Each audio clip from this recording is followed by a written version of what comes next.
Marekani yamfukuza balozi wa Afrika Kusini. Hii ni Njabox TV update, langu jina ni Christina Mbaluku. Marekani imemtimua balozi wa Afrika Kusini mjini Washington, Ebrahim Rasool. Rasool ni mwanaharakati wa kupinga ubaguzi wa rangi tangu ujana wake na ameeleza ghadhabu kwa serikali ya Israeli kufanya vita huko Gaza. Waziri wa mambo ya nje wa Marekani Marco Rubio amesema Marekani imemfukuza balozi wa Afrika Kusini mjini Washington, Ebrahim Rasool. Akizungumza hapo jana, Rubio alimtuhumu balozi huyo kwa kuichukia Marekani na Rais Donald Trump. Rubio aliandika katika mtandao wa kijamii wa X kwamba balozi wa Afrika Kusini nchini Marekani haruhusiwi tena katika nchi yao na hawana la kujadili naye.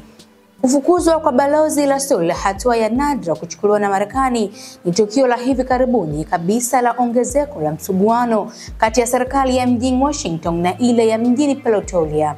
Februari mwaka huu, Trump alisitisha msaada wa Afrika Kusini akitaja sheria nchini Afrika Kusini ambayo anadai inaruhusu ardhi kutekwa kutoka kwa wakulima weupe.